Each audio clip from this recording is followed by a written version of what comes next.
Hey guys, welcome back to my channel. For today's video, I have a life update video. I am in my car. You guys already know the car videos are just super easy for me to film. I get the best lighting and they're quick. So I wanted to share with you guys a little life update and let you guys know what happened. If you guys follow me on Instagram and Twitter, you guys know that my daughter was sick and I had to take a few days off, and I wanted to just kind of let you guys know what happened throughout the week. But if you guys are new to my channel, hi, my name is Blanca Yvette. If you guys are not new to my channel, then welcome back. I am going to tell you guys, excuse my little nubs. I have a nail appointment this coming week and I have no nails and I talk with my hands, but it makes me really insecure when I don't have my nails done. So I wanted to just kind of point that out because I just feel really weird without my hands. You guys follow me on here, then you guys know that exactly a year ago around March, Camila had a febrile, I think it's called. I thought it was febrile, but it's febrile seizure. And basically it's a seizure that happens when you have a very high fever, or just a fever at all. I thought that you only get seizures when the temperature is really high, but it's actually not the case. So I wanted to share this information with you guys because it could honestly happen to any kid. Like if you have children under the age of 6 years old, this could happen to your children. And I don't mean this to scare you guys. I just feel like I wish I would have had way more knowledge than I did in the moment that it happened for me. That was kind of the first time of me experiencing something like this. That now this second time around that it happened, I was definitely a little bit more calm. And I feel like it had just helped to just kind of like, for me to know that this was, I guess, normal in a sense, that it made things a little bit easier on me to just physically be there. So I do have a video of the very first time that Camila had a seizure, and it was a completely different experience this time around. But if you guys want to watch that video, I will link it down below so you guys can know just how scary and how I completely froze the first time around. So this time we ended up coming back from Stockton, and I was out there for the weekend with family. We were celebrating my sister's birthday, and we were here on Monday, and Camila and Max showed absolutely no symptoms of being sick at all, like no cold. But I've started to notice that Camila, that's kind of a routine for her. She doesn't really show symptoms, and I feel like that's what scares me the most because she's the one that's having the seizures, you know? So Max usually will be a little bit more fussy. He'll be a little bit more like, I can tell by his eyes that like he's coming down with something. And Camila, she just doesn't show any type of symptoms in the sense of like where I could physically see that there's something wrong with her. So neither were Camila and Max showing any symptoms. We came back from our vacation. They were fine. They were okay. They were good.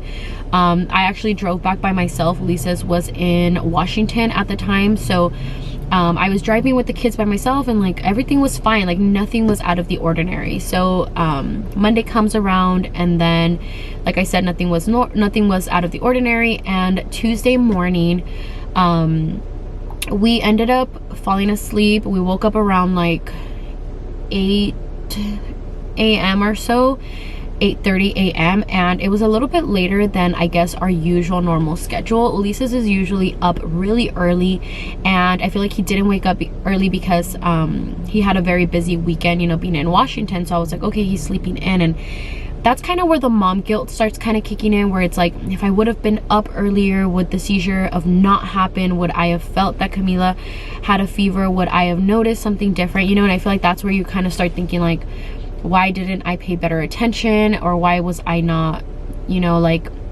I don't know, like I was thinking about that. And I remember telling her doctor that, and he was just basically saying that you can actually not prevent a seizure from happening. And that's where I also learned that it doesn't matter how high the temperature is, it's how quickly it spikes up. So in Camila's situation, she wasn't showing any symptoms of being sick, so her fever just spiked up so fast that it caused the febrile seizure to happen. So it was around 8 a.m. in the morning, and I remember me just kind of like kind of like waking up. Like I was in and out of my sleep, and Camila was actually sleeping on the bed with us, and she normally doesn't come on the bed, so she was kind of like between my feet and Ulises' feet. She likes to sleep like in the corner when she does go on our bed. She doesn't ever like to sleep like with us. She likes to sleep kind of like just on the bed, but like towards our feet. So I remember it vividly, because I'm never going to be able to remove this sound out of my head. Like anytime that I hear this sound, like it's just a very distinct sound that she makes. But I immediately knew she was having a seizure. So I remember me just sleeping and me just kind of like hearing her kind of like not gasping for air. It's kind of like swallowing really loud. Like she's kind of like like she's kind of going like like she's kind of like clearing her throat, but it's consistently like it's like happening and happening and happening. And I remember that sound from the first time, so I just kind of got up and then I saw her seizing. But it was so different this time around. Like when she had the very first seizure a year ago, her hands and her feet kind of like locked and her whole body was shaking. This time her body was shaking, but it was very slow. Like it was a very slow seizure. Like it wasn't very quick. Like it was just kind of like she was just kind of like spitting up. Like she was just kind of like spitting up, and I couldn't get her to basically respond to me. So I just woke up, I looked at her, and I woke up Ulises. I said, she's having a seizure. And Ulises was like, what? Like Ulises kind of looked at me like, what do we do, you know? And I remembered everything that Miguel was doing the first time when we were talking to the paramedics. So I immediately took off all her clothes, because she was burning up. Like she was burning in fever, you know, and like she was so hot to the touch, like very, very, very hot. And her whole body was red. She's a little bit lighter complexion, so she was just very red. And that's when I was just kind of like, okay, like she's having a febrile seizure, you know. So that immediately calmed me down, because I knew that it was the fever that caused it.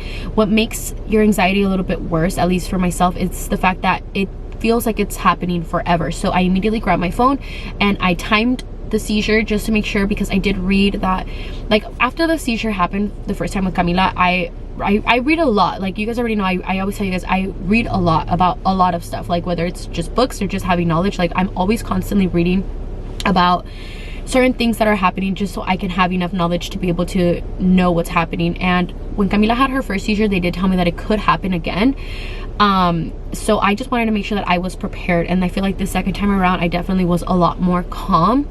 I took off all of her clothes, I took off her pants, I just put her pretty much in her underwear, and then I turned her to the side and I just watched her have her seizure. Like there's just not much you can do, and I feel like that's like the hardest part of just witnessing something like that, because you cannot do anything. And I thought I wasn't gonna get emotional, but here I am.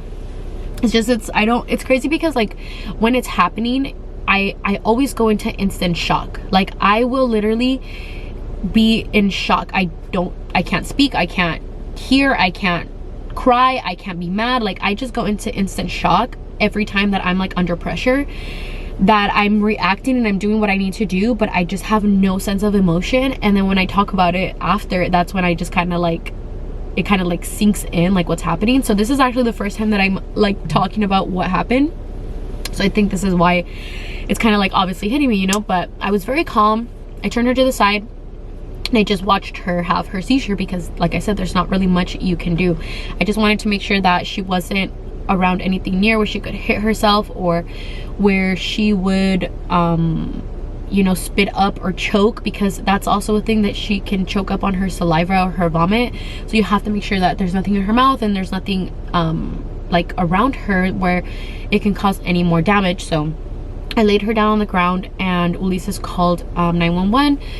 So I was on the phone with 911, and I was basically telling them, they were kind of guiding me through her breathing. And this is where I was really upset, because I was calm, and I was very calm, and I was very proud that I was not going crazy, because I feel like I wouldn't have not trusted Ulises to do what he was doing, but not to do like what I was doing. But I was just happy that I was able to assist Camila this time around. So I was very upset, because the what do you call them, the people on the phone, the ones that, I don't even know what you call them, the call center where they like are dispatching the paramedics, they were telling me like, is she breathing? And I'm like, yeah, she's breathing. I was like, she's fine, but her seizure lasted about 3 minutes. I want to say roughly around 3 minutes, which felt like an hour, you know, because you're just watching it. But it was definitely quicker this time. I can't really recall when the seizure started, but I do remember me immediately hearing it and me grabbing her. So I don't think that it happened that long.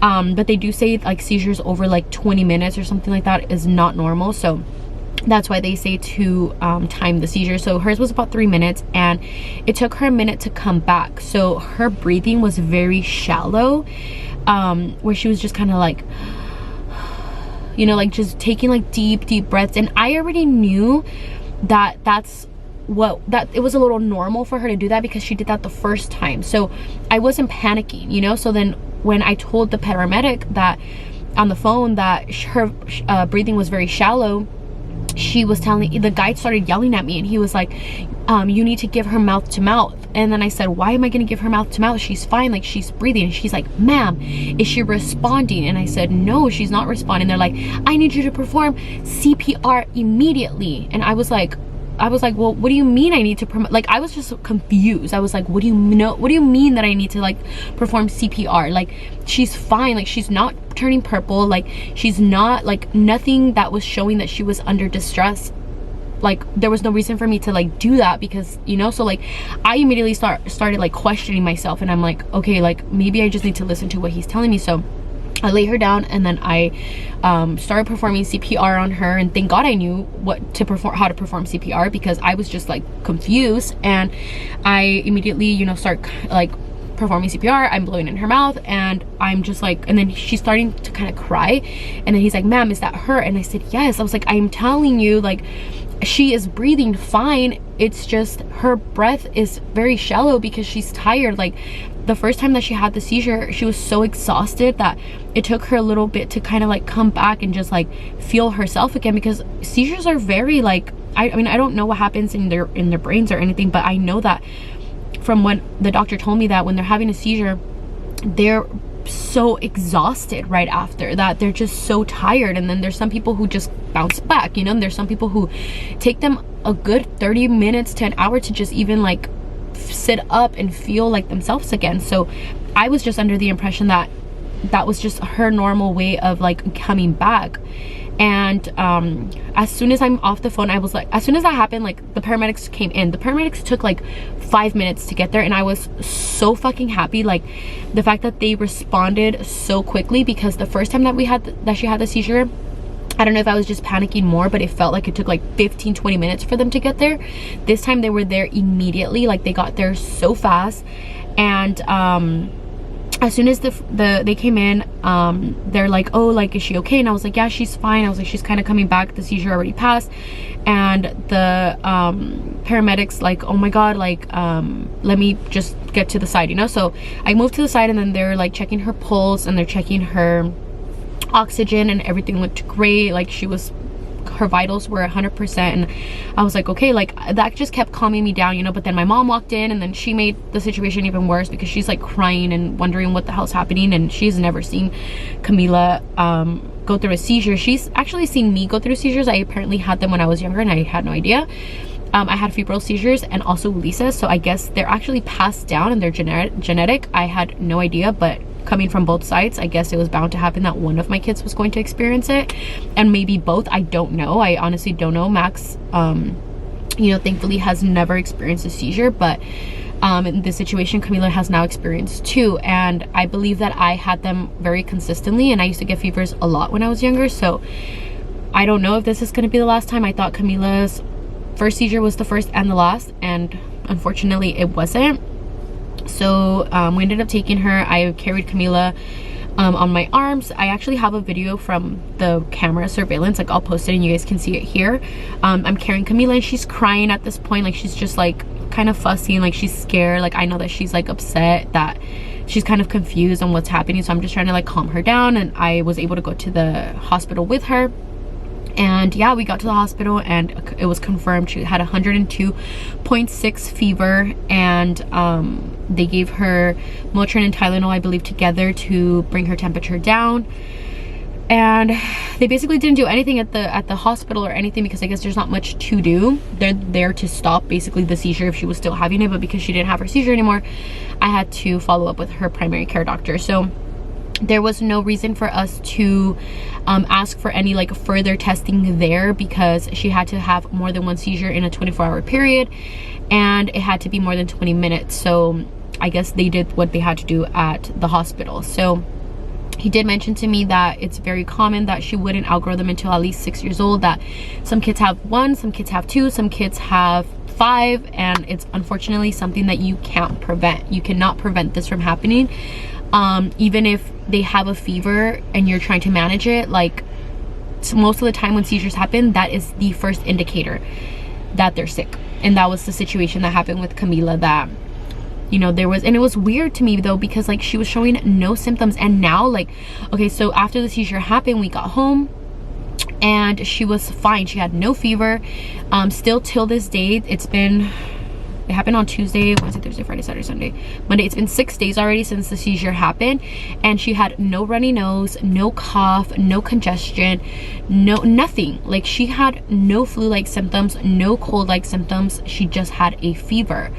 But I don't know if something's going around. I did see like online that a couple parents were talking about that their kids were just having fevers randomly, and it was like not caused by anything crazy. A friend of mine, her son just had a fever for 4 days, and then I had another friend of mine who her baby had like a seizure a month ago, and they had a febrile seizure. So like, I don't know if kids are just getting sick like crazy, but it was just so scary that happened to Camila again, you know. So then I'm like rambling, but the next day after the seizure happened, Camila was fine. She was acting normal, and obviously like I didn't sleep all night. I was like just velándola, and I was just watching her, and I was just kind of like on my phone watching a movie, and just kind of like being up and in and out of sleep, just to see, like, just to make sure that she was okay.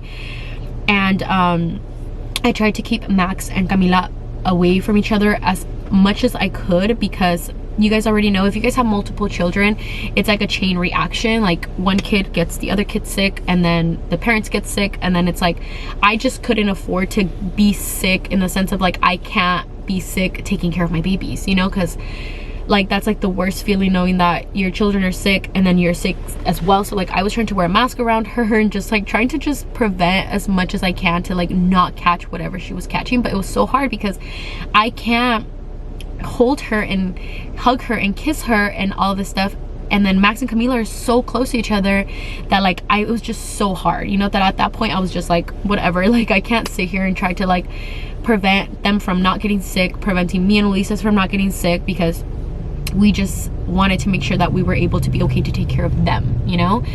But the next day, Camila, after she was feeling better, she ended up getting a very bad nosebleed, and it was so bad, guys. Like, probably the worst nosebleed I have ever seen in my entire life. And apparently it's also very common when you have colds for kids to experience nosebleeds. But mind you, my daughter just had a seizure, and then she has a temperature for no reason, and then now she's having a nosebleed. But Camila is actually very prone to nosebleeds. She gets nosebleeds a lot. So does Max. Max gets a lot of nosebleeds as well, and we've actually taken them both to check out their nosebleeds, because Camila would have them at night while she was sleeping, and Max would also get them when he would get sick. So then I talked to their pediatrics about the nosebleeds, and they said that it was normal. And if I go back to me when I was younger, and also my older brother, we would actually get really bad nosebleeds. I would get them up until the age of 14. And I remember, and we getting off topic, but I remember my mom took me once to get a shot, because I was getting nosebleeds like every other week, and I'm guessing maybe that's another thing that I passed down to them. I have no idea, but I did talk to their pediatrician, to their pediatrician, and they said that the nosebleeds were normal and that they were common. And I just like, why is everything normal but doesn't feel normal? You know, like, I'm that parent that like, I am very pushy, because I'm a hypochondriac in general for myself, my own health. Imagine how I am with my children. Like, I see the slightest thing growing on them, or like I'm like observing every freaking bruise, and like every freaking like mole, every freaking like rash on their body. Like, I am just inspecting them 24/7, and it doesn't help that I'm just such a paranoid person, but I just want to make sure my babies are okay. So she had a horrible nosebleed, and it was just coming out, like, just not from both sides, it was from one side. It was just coming out. But I feel like I may have overreacted a little bit because she was crying so hysterically because she was so scared. So she kept looking at her hands, and she was just like, mommy, look, mommy. Like, she just kept telling me, like, pretty much telling me, like, help her. And like, I just couldn't help her because I got more scared with the blood than I did when I saw the seizure, that I was just like, I think I was just in shock for these past 2 days, that I just didn't know what to do. And Ulises was like, are you okay? Because he's like, you turned pale, like, you didn't even, like, he's like, I didn't even know how to help you, and then I didn't even know how to help Camila. And I was just like, what the fuck? I was just like, babe, like, why is she bleeding? And Ulises was like, you need to calm down, like, it's fine, it's just a nosebleed, like, it looks scary, but she's okay. And her nose bled for like 10 minutes, maybe 15 minutes straight, and I was just like, what the fuck, you know, like, what is happening? So I immediately call advice nurse, and I was like, hey, like, my daughter's nosebleeds really, like, it's coming really fast, like, what do I do? And they're like, we can actually send a paramedic to bring in a plug. It's like a nose plug, and they'll put it on her nose to help her with the bleeding, because she's under 3 years old, and she's not allowing you to press her nose. So basically it kept bleeding because she wouldn't allow me and Ulises to hold her nose tight. Like, she kept pushing us and kicking us and fighting us, so we couldn't stop the blood, because you actually have to press on the nose for 10 minutes straight in order for it to stop. And I was like, okay, I was like, just send somebody. So we live by a fire department, which is only like down the street, a couple houses down. So the people from the fire department came by, and then they brought her a nose plug, and they were able to, like, stop the bleeding. And I was just like, oh my god. Like, I remember, oh, and on top of that, I didn't even tell you guys, so when the nose plug, when the doctor came in with the nose plug, not the doctor, the paramedic came in with the nose plug to clog her nose, her blood started clotting, and she coughed up the nastiest, like, blood clot. Oh my god, guys, I literally completely lost my shit. Like, that's when I lost my shit. I was like panicking. I was like, what the fuck? Oh my god, is she okay? Like, I just saw blood, like, I just saw a bunch of blood, and like, my poor baby, like, she's so freaking tiny, like, she's such a baby little, like, a little girl, that I just didn't know what to do. I was just like, how the fuck is this happening? Like, why is this happening to me? Like, why is this happening to her? Why is this going on? Like, why is this, like, I just didn't know. I felt so helpless. Like, I just felt like there was nothing that I could do to make her feel better. And whew, and then when the paramedics came, and I told him, I was like, hey, like, Camila had a seizure a day ago, and then she had her nosebleed. It was actually the same paramedic that helped us the very first time. He was like, oh, I remember you guys, blah blah blah. So I think he was just trying to, like, calm me down. And he's like, I just want to let you know, it's completely normal for her to spit up the blood. It's because her nostril is so little, it's so small, that all of the blood trying to come out didn't have its way out, and blood clots really fast. So what may have happened is that it was just building up, and it came out of her mouth because everything's connected. She's like, I know it looks scary, nosebleeds are the scariest thing, and as a mom, I'm sure you're freaking out, but I can guarantee you that it's because the nosebleed is connected. Like, basically he was telling me, like, your eyes, your nose, and your mouth, and I think your ears are all, like, connected. So when people have really bad nosebleeds, it can come out of their eyes, it can come out of their mouth, it can come out of their nose, and, like, all these places. And then she's like, her nostrils just so small. So yeah, her nose bleeding stopped. I made her an appointment and with her doctor, and basically she said there was nothing wrong with her nose. It was just like a tear that could have happened, and it happens a lot when kids are sick.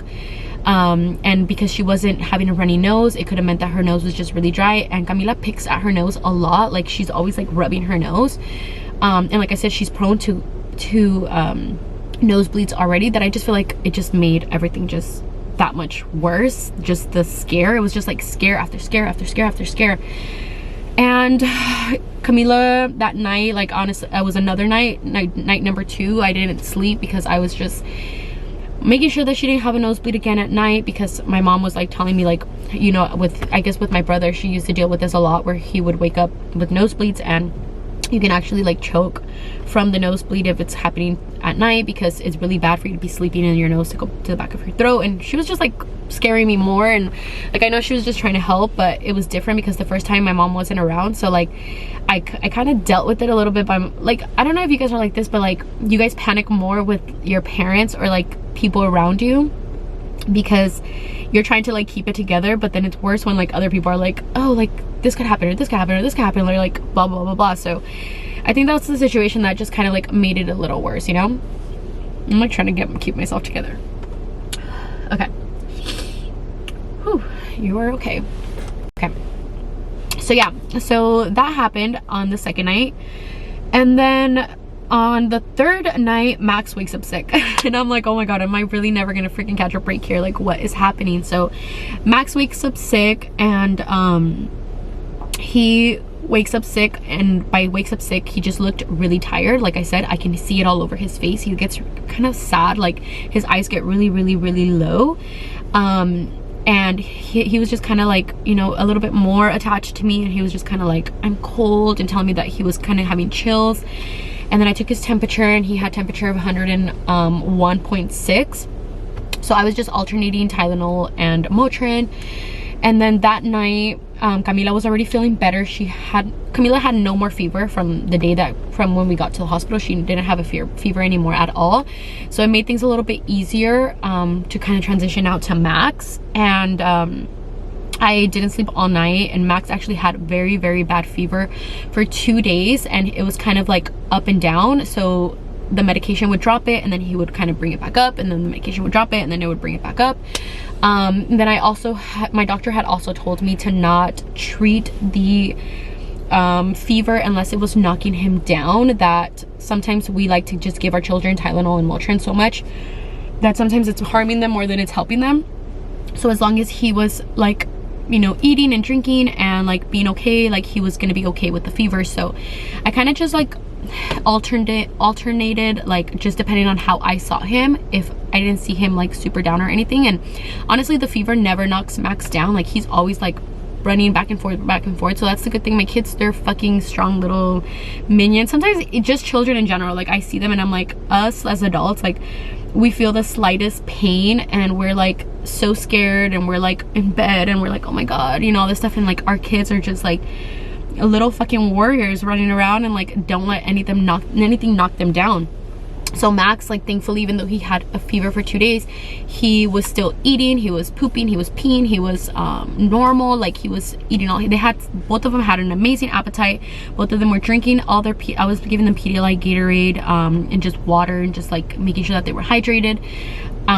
So they were just like living life normally. Like it was just me like under all this stress and this anxiety of like everything that was just happening, you know. And a lot of you guys were sending me DMs, and I appreciate all the messages that a lot of you guys were asking, and a lot of you guys were checking in on me because you guys already know that I have really bad anxiety. But it's so weird because when it comes to situations like this, I feel like I really just see how strong I am, and sometimes I let my mind fuck with me more than anything, because I'm fine, like I'll be fine. But then like a couple days pass, and then like my anxiety will just like creep up and just be like, I'm here, bitch, like I'm here. And that's exactly what happened over the weekend. I feel like after all those days and me just finally like sitting down and being like, okay, I'm calm, the worst is over, the kids are fine, they're happy again, they're okay, my anxiety kicked in, and I was like full-blown panic attack, and I was just like, I don't feel good, I don't know what's wrong with me, I don't know what's going on. And that's when Ulises does an amazing job at like keeping me together and keeping me calm. And he's honestly the only person that I feel like I can actually talk to when I'm having a panic attack. Like I cannot just call anybody. I usually deal with it by myself or with Ulises. Like nobody ever knows when I'm having a panic attack or when I'm having anxiety. It's always just Ulises. Like he's kind of like my safe place. I always tell him like he's the only one that can calm me down. So I was like having full-blown panic attack. I was like, I'm fine, I'm okay. But thankfully, like during the process, like I was okay and I was fine. I think I just kind of helped myself. I had no room. And that's what's tricky about anxiety, that like it's so fucking ugly that like when you're just anxious, it's just your thoughts. Because when Max and Camila are sick, I have no thoughts in my mind besides them, you know, besides them being okay. That I have no room or no like energy to even think about me being anxious, you know. So like I just try to keep myself calm and be fine. So over the weekend we did definitely take all these days, so we've been with them since I haven't worked, and by work I mean just even in general on social media, getting ready or coming to the warehouse, nothing since Tuesday. So that's about 6 days. And even this week I told Ulises I wanted to still chill and just make sure that we're a little bit more present, because the kids love when we're there with them, and like I don't want to ever feel like I'm just there when they're sick, you know what I mean? Like I want to make sure that I'm still enjoying them when they're not like feeling like sick and stuff. So we've just been spending time with them, and we have the, you know, privilege and the luxury to be able to do that, and not a lot of people can. And I feel like I'm blessed and I'm thankful that I'm able to just take that time to just like be with them. So this week we are going to be just kind of like taking it a little bit easier. Like I didn't want to record this video, I didn't want to get ready as well, because I feel like I haven't gotten ready in so long, to just kind of feel like myself a little bit better and just feel a little bit more normal. I got the kids ready and they're fine, they're chilling, they're just kind of with me and Ulises, and we're probably gonna go get ice cream later. We've honestly just been trying to like keep them entertained. They haven't had a fever Max hasn't had a fever since Thursday, so about 3 days now, and you know, they've been fine. Like I said, they haven't been showing any other symptoms. So if something's going around, guys, like make sure you guys are watching and monitoring your kids. And if this does ever happen to you guys, just try to stay calm. Like I know it's easier said than done, and it's so scary watching your baby like having a seizure like this, but if it is accompanied by a fever, it is normal, and unfortunately it does happen a lot. And by the amount of messages that I got of how many moms have experienced this, I have a friend who has 4 daughters and 3 of her daughters have had seizures, and I'm just like, I'm just thinking like, oh my god, like I don't want to have any more babies, like I don't want any more kids, like I cannot deal. Like moments like this make me realize like children are beautiful and I love being a mom, but the stress and anxiety and the pressure of just like having to physically be okay for your children because you are their survival, like these babies would not survive without you, is just so crazy to me that I'm just like, I cannot bring any more children into this world, because like me pregnant right now, and I'm just kidding. But I'm just like, I'm just glad that I'm in a better headspace. Camila's okay, Max is okay, Ulises is okay, we're all healthy, we're all fine. And it was just a scare, and we are going to be running more tests on Camila, just out of me, because like I said, I want to make sure she's fine. So she has an appointment on the 6th and on the 7th, and we are going to be doing some neurological tests. They're going to be doing a sleep study on her, I believe, just to make sure that it's not her sleep or anything, her sleep patterns that are triggering the seizures to happen, or anything like that, even though my doctor is like 99.9% sure it was because of the fever, and in my heart I know that it was also because of the fever, but that little percent is just like reassurance that I feel like me as a mom I need, just to make sure that I'm gonna do whatever it takes to make sure that I get the 100% approval of knowing that my children are okay, like the 100%, like yes, they're fine. And that's just how I am, even just with me and my own health. Like I don't ever take no for an answer, and I know a lot of people, they hate Western medicine because they know that they don't ever like help patients, but you have to be a vocal patient. Like me, I've always had a bunch of health issues like growing up, and even still to this day I go through a lot, which I have another story time to share with you guys of just a lot of stuff that's been coming on with me that I finally have answers that make me so happy to hear about. But I am very pushy. I will literally tell my doctor, you're gonna do this, I pay insurance, I pay money every month for me to have this paid for, you're gonna run a CT, you're gonna run x-rays, you're gonna do a colonoscopy until you tell me that I'm okay. So that's the same thing with my kids. I just want to make sure, like my kids doctor kept telling me like they're fine, they're fine, they're fine. I was like, I don't care, I need you to, like, I don't want to put my kids through, you know, all of that trauma of like doctor visits and stuff like that. But I feel like with Camila and her scare, I feel like I need just a little bit more peace of mind. and it is going to be a little bit uncomfortable for her to just kind of experience, you know, that because she doesn't like the doctors. But we need to make sure she's fine, and we need to make sure that she's okay, and I need to be able to have peace of mind and knowing that my baby's fine, you know. But I am prepared. I feel like no mom should ever feel like this, but I feel like I am prepared to just be strong for my baby girl, and know that if, like I said, if you guys are experiencing this or do happen to experience this with your babies, remember me, remember this video, remember me talking to you about this, and knowing that your baby's gonna be fine. It looks scary, you know, she's gonna be okay, he's gonna be okay, and it's gonna pass really fast. And you just have to be calm and take CPR classes, like, you know, take all the classes you need, read about these things, like read about all these situations that happen, so that you have a little bit more knowledge to know that this is the way that we can help our kids, to make sure that we're there. And even the paramedic, when he took Camila, he was like, thank you so much for being so calm. He's like, I usually have to calm the parents down, and they're usually screaming at me, and you're out yelling and crying and fighting me. And I'm like, okay, well, that was kind of me the first time, but the second time he was like, you just let us do our job. And you know, like, we didn't, a lot of paramedics are kind of like, ma'am, you need to relax, you know. Like, I remember that was the conversations we were having in the beginning the first time. That this time it made it a little bit easier to just kind of communicate with me, and them reassure me that they were doing their best that they could to make sure that Camila was okay, you know. But yeah, that was my week, guys. That was my week. And like I said, thank you so much to everybody who reached out for my daughter. Like, I appreciate how much you guys genuinely care about me and her, and for checking in on us to make sure that we were fine. And yeah, I'm fine though, okay? I promise I'm okay. I just feel like I was a little emotional, like I think it just all kind of like sunk in at this moment, because like I said, I haven't talked about it. But we're all good, we're fine, thank God, we're okay. I will have more content coming up for you guys, some outfit of the days, some fun stuff that is not, you know, like normal life and like crazy stuff that happens. But just keep my baby girl and us in your prayers, and you know, hopefully everything else comes out fine. And just know you mamas are strong, and being a mom is hard, but we got this. And I love you guys all so much. Thank you so much for watching, and I'll see you guys on my next video. Love you guys.